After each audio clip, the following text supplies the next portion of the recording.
How you doing, Britt?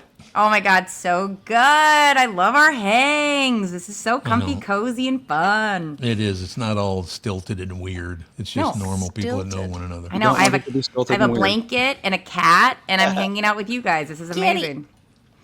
Nothing wrong with that. We have a special guest in studio. Andy, take over. We got Ryan in studio from Lionsgate Academy. Ryan from Lionsgate Academy, and that You're is the a school executive where. director. Oh. Yes. Oh. And apparently you wanted to jump in on the TV talk. So, Yes, I you did. know. I was here in the living room. I was like, "Oh yeah, Landman, that's right up my alley." This all stemmed from we had a guest last week, Mama Mimi. Not Yes. last week. It was Monday. It was Mama Mimi. Monday. There you go. And she was talking about trying to get a online community together to help parents that have children with autism or whatever learning disability, but mostly autism because her son is autistic and she has had things going on with her, and she's just trying to get information out there so that you can find out what to do and how to do it and what resources are out there. So, and then a listener recommended that you come on. Yeah, which was Because very our nice. listener's friend is a teacher at Lionsgate. Okay. And he was like, "Oh, so I know these people. I know they're good. We should have them on the show." And I'm like, "Why not?" Yeah, Well, so I- Lionsgate is private or We're a public charter school. So Public in charter Minnesota, charter schools are they're public. So you have to follow all the state guidelines like traditional schools. Because if you collect state and federal funding, you have to do you have to do everything exactly like any other school. Other states, if you see charter, it could be private, could not be, but. So Lionsgate, we're starting our 18th year. We started as one little small school in a little church in New Hope. Now we've expanded to we have a Minnetonka 712 campus, 7th grade through 12th grade. We have a Shoreview 712 campus. We have a 18 to 22 transition program in North St. Paul. And then we have a federal setting for behavioral program in Shoreview, which I brag that I think we're the only setting for behavioral program in the country. So for a charter. what does that mean, behavioral program? It's so special ed is all based on settings 1 through 4 and the percentage of how much you have SPED minutes on your IEP being in a SPED classroom compared to general ed classroom. So the more restrictive you get. So setting 4 is like you're not in the regular school, you're in a separate school. It's 100% special ed. And you're normally, those kids they can't fit into your typical school because they need more support and shrinking their world a little bit smaller and stuff like that. So Does Lionsgate have sports? we do not. We have esports. Esports. So Lionsgate, we're 98% SPED. Of that, probably 90% are kids on the spectrum. Okay. And then those kids really, they love the esports and things like that. Parents have asked, can we have a music program? Can we do this? But again, we're so small, and it's we can't bond or levy for money like traditional schools, so we have to really focus on the education and all that. So what's your rate of kids going to college out of there? Oh, that's a good. We have of our kids that are like federal settings 1, federal settings 2, probably. Our graduation classes are only 35, 30 kids. Of that, maybe 10 to half of them go to college. But the idea is transition to adulthood. Like my own son went to Lionsgate. He tried college for a semester, realized that's not his gig. It was he didn't want that, but he got into a company that did manufacturing, and he loves it. And that's the goal is like, can we get you out there and start? So does Lions Prom do they have a prom? We do have so that's a good question. So we do have a prom. Prom. There you go. Yeah, we do have. Now Brittany's got something to do. Like a winter dance, and stuff like that. But our proms and dances are a little bit different. We have like the dancing part. They all sit around and eat sports. Yeah, no, they have like e-dance. They have the dancing part, but then we have an activities where they can like do like play basketball. We have a spot where they can build Legos and do things like that. Things that play cards. Play the Magic the Gathering and things like that. So it's a little different. That's the great thing about Lionsgate is we're really trying to your traditional schools is not sometimes the right fit for all kids, and No. we want to do things that they feel comfortable in, and do things that they like to do. And So, is there tuition with it? nope. No. It's free. It's free public. You do have to put in an application, and then it's a blind lottery and drawn. So we have about 350 people on the waiting list every year and stuff. Oh, wow. geez. So it's And so, how many do you accept every year? every year we it's really it's like when they graduate, it's the next 7th grade class. So it's at our Shoreview campus, it's about 30, 35, and then it's Oh, about wow. 30 at our Minnetonka. So only about 10% get in. Yeah, but then there is some kids that leave, and then we go on the lottery and we try to do it. So your best chance to get in at Lionsgate is your 7th grade year is your greatest chance. But we do, because kids don't want to leave. Once they're there, they find their place, and it's a magical. Lionsgate is just a awesome place for. I know we hear the stories we hear of these parents. They say, they've never felt like their kids fit in any place else. They never had friends. They come to Lionsgate and they make friends, and That's they amazing. find their people and stuff. And our staff is unbelievable. These people that work with these kids, it's just they make me look good. They're the There ones you that go. are doing There the you job go. and stuff. So I'm so proud of them. But full disclosure, Lionsgate doesn't work for everybody. Sure. The parents believe, they're going to come in, we're going to make changes, but it does not always happen and stuff like that. Are the classes mixed, or are they the same grade together? Good question. We kind of go like 7th and 8th, 9th and 10th, 11th and 12th. They kind of like rotate that way and stuff. It's because we're so small. It's our only way. Like when we offer classes, they can only do it like every other year. Like a certain I'll just use algebra. We do algebra for 1 year, get 7th and 8th grade, and then we wait a year, and then the next year it's like algebra again. So, I feel like there should be a lot of satellite schools like this all over the place because Yes. there's so many children on Yep. the spectrum now. It's going to get a lot more popular soon, I have a feeling. And Yeah. schools are just, I don't know, people aren't doing well in school. I mean, No. in public schools, our test scores are terrible. Our math is terrible. It just does not seem like the traditional school's working for a lot of kids now. No, it doesn't. and for the traditional schools, they're held, like I say, held hostage. We're trying to pay these great teachers good salaries, but by doing that, that we need the state to fully fund special education. We need the federal government to fully fund all education, because then we don't have to worry about like which district is being successful and which one's not, because you have more, like one district is able to pass a levy so they can pay, their teachers or do what they need to do, where one can't pass their levy. So those kids suffer. And it's just, it's maddening. And even in the charter school world, we're being kind of looked upon. If you read like the Star Tribune last year and stuff like that, and it's not a knock on Star Tribune, but they're doing stories about certain charter schools. And yes, some charter schools aren't great charter schools and they fold. But Right. that then it puts a bad thing on like Lionsgate, where we're a great charter school, but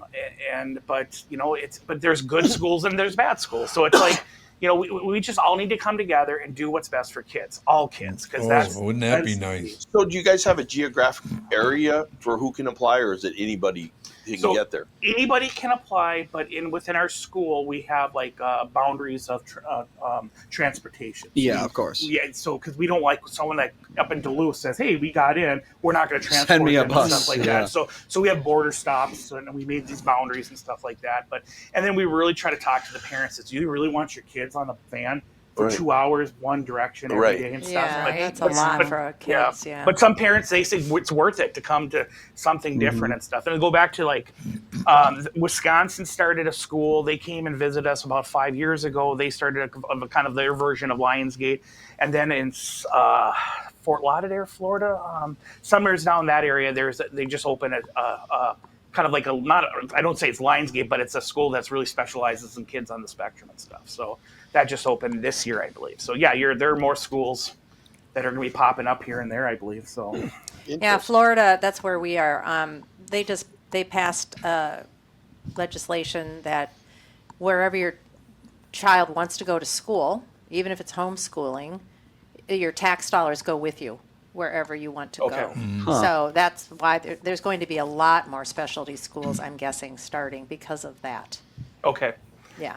Yeah. Well, I'm jealous that you're in Florida. That's where my mom and dad are in Bradenton, and they call every 2 o'clock with happy hour starting at 2 o'clock every day. Oh, we don't do that, but not yet. No. Not yet. Not a question. That's a real different phone call if it's at the beginning of happy Yeah, hour or right. at the end of happy hour. Or do they just leave the line open until happy hour's over? It's them and then all their people that are around them, and they're all it's what a life, I tell you. So It yeah, is pretty amazing. Yeah, I mean, It is Lions, very- it's a phenomenal school. Like I said, I can't say enough about the staff, the kids, the families. You look us up. If this is, I'd be happy. Give me an email, shoot me an email. I'd love to talk through, what Lionsgate is. Like if this is a good fit for your kid, if your kid's on the spectrum or not on the spectrum. I mean, we have my boys. Like I said, one graduated. He has ADHD like his dad. He could not fit into his district because it was so big, and he needed smaller class sizes, and he needed people that really all they think about is kids with disabilities, and that's what we do. So Do you have any sort of online program? so we that is I have a 3-year strategic plan that was by our school board that is having us research doing an online version of Lionsgate. So we'd like to do that because we've learned over with COVID that some of our kids are very successful online. They could do it and be successful. So we want to because people keep asking, why don't you expand? Why don't you get more schools? But it's expensive, and right now we're in a teacher shortage, and I can't open up a new school where we can't find teachers to provide that education. So I figured maybe an online, that's going to be hopefully a way we can have less teachers but get more kids into, and then do our Lionsgate magic, like we like to say. So hopefully in 3 years, maybe sooner, we'll explore that option, and that will open up more opportunities for kids to get services and stuff. So Well, speaking of magic, I'm just surprised kids are still playing Magic the Gathering. Yeah. yeah, I don't understand it. I used to play Dungeons. I was a nerd, Dungeons and Dragons when I was a kid, but that's getting big now. But yeah, Magic, I don't understand that. It's been around for it has to be 30 years at this point. I remember my cousin playing it when I was a very young kid, and I just like to look at all the cards, and I thought the artwork was cool and everything. We were playing Dungeon and Dragon in college. That's from the 80s. Yeah, I know. D&D first edition, I think, was in the early 80s, Yeah. maybe even the late 70s. Well, it was a drinking game. Yeah, and it came back in such a big way because they play it on Stranger Things. Things. So Oh, that's right. Yeah. my nephews are super into it. Like really? yeah, and it's crazy because they're 15 and 11. So yeah. 11. Wow. Well, I mean, I've heard that it's a lot less just sitting there agonizing over spreadsheets than it was 30, 40 years ago. Well, I think there's a lot of templates, right? Like you're not, there's a lot of online world where you're not creating Right. everything from Because scratch. You can It used to be on paper. You'd take a piece of paper and you'd roll for your strength and Right. you'd roll Yeah. for your charisma. And if you didn't like it, you'd have to re-roll all your stats. And it took 3 hours to make a character. I just can't see kids doing that these days. It's a great drinking game. That's all I know. Well, not at 11. Oh, there fond you go. memories. There I you have go. another question about, okay, so let's say your kid is on the spectrum, can't get into Lionsgate because it's all full up. What are the best options? I mean, if you have to go to public school, I know about IEPs, I know all about all that kind of stuff, but I mean, there must be some outside support or something because, I mean, kids just get lost in those big classrooms and was just so much stuff going on, and it's a lot. Yeah, and okay, so first of all, I always say, if you, like I have my kids, a couple went to Lionsgate, a couple of them didn't. You got to advocate for your kid. Don't be afraid to advocate. These schools, districts they're trying their best. They realize there's some great I mean, I work side by side with districts across the metro because I really want to work together. It's like what's best for the kids. So those special ed directors out there are awesome. They're working hard. The teachers are doing great, but you just don't be quiet. Do it appropriately. If you're on an IEP, as a parent, you have a right to request an IEP meeting anytime. Request that, and then work with the teachers to try to like what can we do differently? Let's think outside the box. So that's how we start with the school itself, because these schools are doing great, but they got their hands tied a lot of times. There's these classes are huge. Also, there's in Minnesota, there's the PACER organization, which advocates on behalf for parents and stuff like that. I love working with PACER. Parents used to, like, when they get mad at you, they threaten, we're going to call PACER. And I encourage that because they can be the third person that can help, like explain to the parents, here's the rules, here's the law. I encourage that. And then there are organizations out there that it's not coming to me right away, but, Google search it, where can you get, help with, with if your kid's on the spectrum or any disability and stuff. The key is just don't sit back. Don't let things happen. Just go advocate, be a but it's hard for parents, when you're has 3 kids with disabilities, you go through kind of a shock as a parent. You think your kids are gonna be like every other parent out or every other kid out there, and they're gonna do the same thing as every other kid. And it's worse with social media because everybody's posting, my kid won this trophy, my kid did this, and you're seeing this, and you go through grief as a parent, and it's hard. And parents go through this grief for years. And that's what we try to do at Lionsgate is like, hey, we're here with you. You're part of the team. We want to work with you to do what's best. And I always say it's like the average kid, your traditional kid, goes through life like this.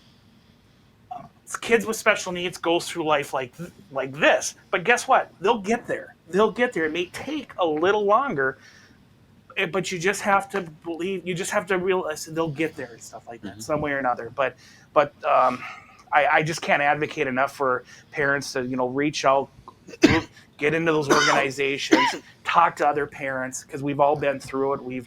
We've dealt with these things, and it's hard. It's not going to be easy, But I tell you, there's so many good things happening in this world because we want to step back. It's hard. You turn on the news, and it seems like it's horrible. But no, there's more good things happening than there are bad things out there, and we just have to look at that. I can't say that enough. That's how I try to live life. I love that because social media would make you think that everything is just terrible all the time. It's There's social no hope. media. Yeah. Yeah. Yeah. Unless it's workout stuff. Lots of positive workout stuff. Yeah, get your macros and you'll be just fine. I'm intrigued too. You said that there is this nice transit. I mean, there's not a lot of things for this sector of the population past graduation, and you guys do like an 18 to 22-year-old program. Yep. That's pretty amazing because I'm a big fan of Gigi's Playhouse and that they do for adults nights, and that's always been near and dear to my heart. Tell me about the 18 to 22-year-old program. So all school districts have to provide education with kids with disabilities up to age 22. Okay. That is I required. did not know that. So, I didn't either. So it used to be up to 21, but federally it was 22. So Minnesota changed it about 2 years ago. So kids, what they do is most kids, they go through their graduation with their traditional class, but they don't receive their diploma. They receive like a certificate that says, hey, nice job, it's an accomplishment. Then you're going to go to the 18 to 22 program in your district. And so there's not a lot of charter schools. We're one of the few that have an 18 to 22 program. So that is kind of like they have to work on, the idea is that they work on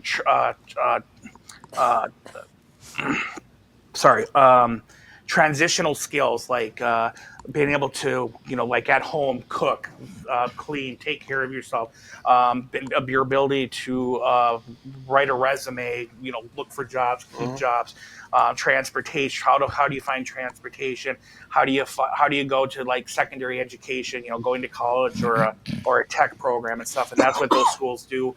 They try, they do that. So like our program, they go out in the community, they go to the Y, they go to, there's jobs that we find jobs that they try to shadow or do jobs and stuff like that. So that's, so it's, there's, these parents that, when you graduate, if y'all have kids, how quickly you get to 12th grade, and then there's that ledge, and like, what do you do now? Yep. At least for in special education, they have at least 4 more years where you can kind of shrink that ledge a little bit and try to get them ready so that, like we do, like our kids come out of our transition program with basically a binder, but a digital binder of like, here's your resume, here are things you can do. Are you going to go to, like, where do you go to a doctor? Where do you get, those type of things and stuff like that? Because, we they can be independent. Yeah, as independent as possible and stuff. Yeah. So We need to take a break. We'll be right Break back time. in 2 minutes. More great stuff coming up next. I'm talking with my friends Michael Bilski and Brad Huckle of North American Banking Company. Guys, business owners have had to deal with a lot over the last few years, haven't they? They sure have, Tommy. We pride ourselves on being able to help our customers with the challenges they face. Our business bankers are experts and are always ready to help our customers capitalize on opportunities and solve problems. Loan decisions come quickly because they're made here in the Twin Cities and not shipped out of state like at some of the national banks in town. This allows our customers to expand their businesses with confidence, knowing that they have our team of experts in their corner. Okay, so now you give me this big thing at the end. Way to go. Well, you are the professional. Oh, I forgot. Look, I know Brad and Mike, and I trust them with my banking. They've personally delivered on everything they've just said, so why not bank with my banker? North American Banking Company, a better banking experience, member FDIC, equal housing lender. South Dakota, one of the most friendly states in the country, and there's no better place to settle down and take advantage of those incentives than in Sioux Falls. As the state's largest city with a metro population over 290,000, Sioux Falls has low business costs with a high quality of life. There's no state, corporate, or personal income tax, no inheritance tax, and no limits to what your business can achieve. South Dakota ranks among the top 10 states in the U.S. for tax friendliness, hardest working, healthcare, and doctors, most popular to move to, inbound state for movers, too.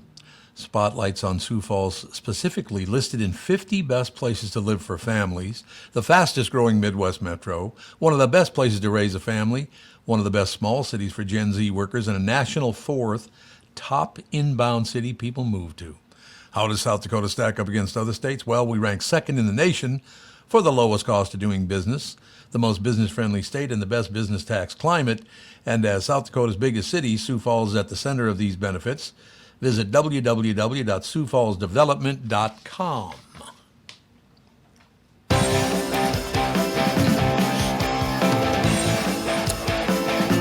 We are back, and ladies and gentlemen, this has been stuck in my head for about 20 minutes, 25 minutes now, because every time I talk to people from schools or whatever, I'm always reminded.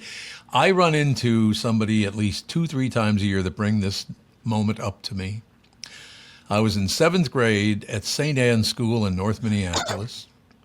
I had never played sports in my life, and I was also, by the way, I was younger than everybody else because I started school 1 year earlier. So I was in 7th grade. I think I was only in 7th grade. I was like 13, 14 maybe. I was a couple years younger than everybody else. I know that. So, but I was the second biggest kid in the school. Jim Brown was the biggest kid.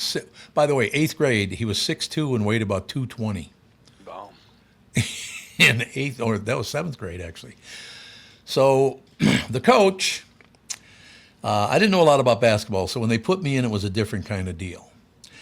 And the coach decided, I must mention that the Archbishop, the Cardinals, some of the, all levels of Catholic priests were there. There were a bunch of Catholic priests, there were nuns, there were, all these different people and all the rest I of it. wonder how many I've sued, but go ahead. Probably quite a few. North Yeah. Minneapolis got so much money down there. Yeah. But very, very quickly, because I was so much bigger than everybody else except for Jim Brown, I got pretty physical when I was on the basketball court. Not hitting people, but like checking them and all that stuff. So Mr. Eberts, the coach, is doing a speech in front of, like I said, the archbishops there, the cardinals, the bishops, the priests, and the nuns. Everybody's at the school because we had won the Twin Cities championship for 8th grade basketball, junior high, or whatever it is, basketball. So he goes on the list and he goes, Jim Brown, by far the best center in this entire league. One of the big reasons we won the Twin Cities title. Then, of course, Bob Tyson, a great ball handler, just wonderful, just does a great job. Guy Laurent, we couldn't have gotten there with, you're right, what's that? Guy Laurent. That name is great. Go ahead. Guy Laurent is a great name. And he had a twin brother named Greg Laurent, so there you go. Mm-hmm. So he goes, Greg Laurent, or Guy Laurent, you did this, and this. And then there was a long pause.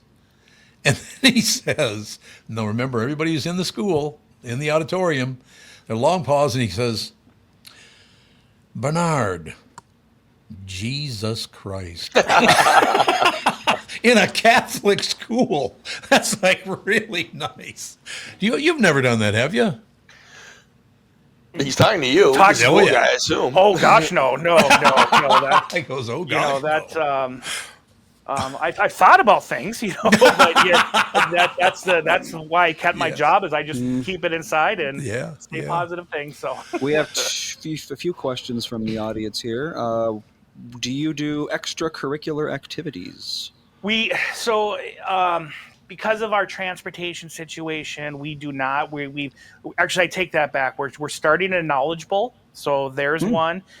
We do every year. Both our campuses do a school play, which everybody gets a role in it, either behind the scenes or on it, and it's a huge production and stuff like that. So and then we try to incorporate kind of extracurricular within the school day. We set aside every day 35 minutes, 40 minutes to do, like, we call it pause. Again, Lionsgate, everything is cat related. Pause, Pride, Lynx is our setting for program. So the pods is set up so that they can go to like different. They sign up for different things where they play, again, cards or art or whatever and stuff. So that's as much as we have as extracurricular and stuff. And then do you do trips outside of the country for classes? We have done, I think, 4. We did Spain, Japan, and Italy, I believe. Wow, nice. Yeah, so we've done that a couple times, and it's the fundraise for that. I didn't go on them. I refused to go on trips like that just because my brain would hurt. It just being responsible for the kids over the summer just scare me, and I don't know. I wouldn't have to sleep at all. So, and I was the executive director. Now, if they go on a trip again, I probably won't sleep at all, even back in Minnesota, because I'll be thinking about it and worried about it. Right. Nonstop. Right, with the work I do, I was like a blanket for every trip my kids went on. I went with it. Okay. Yeah, I'd be like, I don't know. Yeah, it's just I worry. I've spent, so it's my 10th year at Lionsgate. I was the special ed director for the first 9 years, and then I got promoted to the executive director and stuff. So it's a whole different world when you're in charge and you're on top of the list, and you can't report to anybody else except yourself, and so everything falls on me. And it's a nonstop 100% worrying, but it's a good job because I love it. I love the mission we do, and I want to do what's best for kids. We got these kids deserve it. Our kids, all kids deserve to have the best education they can. Yeah, absolutely. They're our future generations. Yep. They're going to be ones going to be tucking me in at night, Or, pulling the plug. Oh, yeah, pull the plug. There you go. I think my kids have already had their pillow picked out that they're going to Daddy, I'm willing and able. Yeah, it's embroidered. Yeah. Well, Brittany, does this sound exciting to you to go back and finish 8th, 9th grade? I can't wait. I'm really excited. I will say it's so funny too, because it's like, this is one of my favorite passions is this community. Oh yeah. And like I said, I got married at Gigi's Playhouse. I mean, the marriage didn't last, but it wasn't Gigi's fault. But not a curse or anything. Yeah, it's not them, it's me.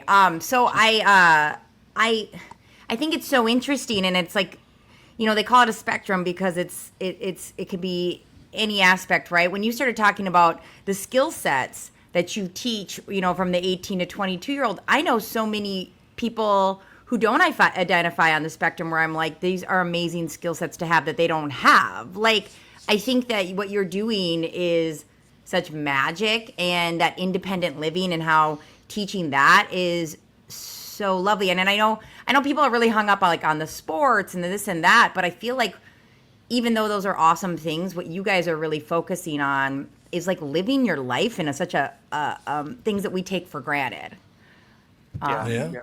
Yeah. It's We pretty would cool. love to do more sports. We'd love to do more, but it's just we're constricted just the way how we're set up. My dream would be if someone wants to donate, but build us a pool. You know, we would love to have a swim Yeah. team. We would love to have, and then all the other things you can do as far as strengthening. Just the warm water with kids. You know, like it just takes stress away Sure. and all that. And it's like, I'd love to have a pool. Where would they put the pool? I don't know. I'll figure out a way. I don't know. That would be. It'd probably have to Somewhere. be indoor. Yeah. Yep. Yeah, Minnesota But indoors would be best. Brittany's right. I mean, the idea that you guys are preparing people to get out in the world. Yeah. You know, we don't have high schools doing that. You know, No. playing sports, but doing these things, but they're not preparing. I mean, law school didn't prepare us to do Yeah, our jobs. yeah, So why, you know? Yeah. So you know. Well, we have a gifted ed program. It's called the Leo program, and really, it's not as much as the gifted, where if in a traditional school where they have like just advanced math classes, advanced language arts. It's about they're the next generation. You know, when you think about it, when the parents are gone, because they're advocates. These parents are awesome advocates for the kids. But when the parents are gone, who's going to advocate for them and the other kids on the spectrum? So we created this Leo program where they do a lot of that. They try to, they be leaders in the community, like for that international trip, they're the ones that plan that trip. They're the ones that design it and go through that. So we're very proud of that program. So if the pool got worked out, could you change it to the tourist program? The what? The tourist program versus the Leo program. Oh, I love it. Yes, yeah. So, but All no, right. yeah. We'll take a I break. know I saw kind of reading some of the chats and stuff like that. Like, I know we're 7th, 12th grade. They always ask, why don't you do an elementary? That's a whole different world, whole different licensing. Yeah. But I'm just saying Sparrow Academy they have a K-6 program. If you want to look that up, I know the director, Sped, she is fantastic. They do a great job. They're not affiliated with Lionsgate, but they're their own thing. So I know parents are like, Andy and I were talking about his child is 4 years old, but here's an option when he gets to age or school age. What's the longevity of the teachers? That's a great question. So 80, 85, God. I'm guessing. Oh God! Don't say that. I'm sorry. He's in person, so I have to be nice to him. So, That's right. Good point. no, it's No, you don't. we have so we're 18 years. We have principals, teachers, and all that that've been there from the very beginning. We have a lot of brand new teachers. So the thing about charter schools is we cannot compete with regular schools and paying teachers. Okay. So when they get into a lot of teachers get into year 5, they're fantastic, but they're realizing they can make a lot more money at a regular district and stuff like that. That's our toughest thing. So we're always bringing in new, but Stupid. but the positive thing is you're bringing in these young, energetic people that really want to be there and stuff like that. Where it's fun, it's exciting. They want to make a change. They want to do it, make a difference in the world. So, but that's hard on us as administrators. It's because we're always having to. We've got to teach the Lionsgate way. We got to teach you how to do this, and then they're perfect. They're the best teachers out there, and then they start leaving and stuff like that. But a lot of them stay too, but that's what it is right now in the in the education world, where we're not producing teachers. We need people to get into education programs, and how do we fix that? I don't know. Yeah. Take away the politics. Yeah. Exactly. That would be a good start. We will be right back. Wrap things up right after this. Bradshaw and Bryant, Michael Bryant. Michael, what's up? Dealing with another case where a person gave a statement to the adjuster because they thought the person was really friendly. Is that a good idea? Well, the problem is they know the law when they call you up. And while you're trying to be fair and you're trying to get help, the reality is there are questions you get asked that the way you answer them make a big difference. And people put themselves in trouble. And when they aren't in trouble, they didn't do anything wrong, but suddenly the adjuster's got a statement that can blow up their case completely. What has caused people to be so untrustworthy, I guess is the best way I could put it? They take advantage. Well, insurance companies have hired adjusters whose job it is to deal with unrepresented people. So they're supposed to kind of lure them in, call them every day, see how they're doing. And people are like, oh, I'm doing pretty good. Where the reality is they've kind of adjusted to their problem that they've got going on. So it's not that they're completely better, but the way they say it gets to be a problem. And that's why having somebody who can explain your rights, represent you, make sure that you understand the law before you give a statement can make a big difference in your case. Michael Bryant, Bradshaw and Bryant. You're listening to us, your customers are listening to us, and they'll hear me promote your business. The Tom Bernard Podcast attracts thousands of listeners who are loyal, engaged, ready to support businesses they trust. Our podcast has helped us with numerous businesses increasing traffic like mad. Sales, brand recognition. We're not just about ads. We're about results. Whether you're a local business or a national brand, we offer custom advertising packages designed to fit your unique needs and goals. Our audience spans multiple demographics, allowing you to target your ideal customers with precision, from millennials to baby boomers and everyone in between. With a broad reach and passionate following, your business will see increased visibility and awareness, translating into more customers and sales.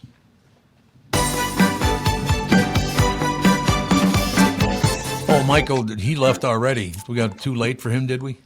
Yeah, well, we have to head out. Yeah, too. we do have to head out too, It's unfortunately. time. It's 11:45. Yep. It's time. Ryan, you got to come back. We got to talk more about this because that's the best news about young people in school that I've heard in a long time. Yeah, in Minnesota, we don't have a lot of great news about the school situation. No, we don't. Well, I'd love to come back, and Mr. Bernard, thank you for having me. I've listened to you for years, so it's kind of fun to actually talk to you for the first time. So Just don't teach your kids to listen to me now. That's a big problem. You know. No, it's not at all. Brittany did a great job. Brittany. Yeah, I love thought having you on so. the show. That's all I know. I just want to know, what were the ratings for the Brittany and Mike show that was done when you guys went off the air for a little while? Skyrocketed. Oh, yeah, I think that's we got right. 3 or 4 listeners. It was Yeah, minus. That's right. I forgot. Yeah, we had that hybrid show. Yeah. We had a .0004 share. Yeah, we have Yeah. All right, you guys can continue on if you want. Catherine and I just have to go, but if you gotta want to go. continue on, you can do it. Thank you, everyone. thanks for having me. Bye. Talk to you tomorrow. Bye. All right. Well, do we have? Oh, Brittany's gone. Mike's packing up. I guess we are just gonna leave. Oh, I So- thought we were done. We're I gonna. thought- well, I don't know. I don't know if Brittany wanted to say anything. She barely got to talk the whole time. Yeah. So I know. okay. I kind of want to hear more about these esports these kids are playing, but Well, you guys can talk about that. that's all right. We'll have you back on. Oh, please do. Yeah. Nice to meet you. Yes, nice to meet you too. Yeah. But see everyone tomorrow.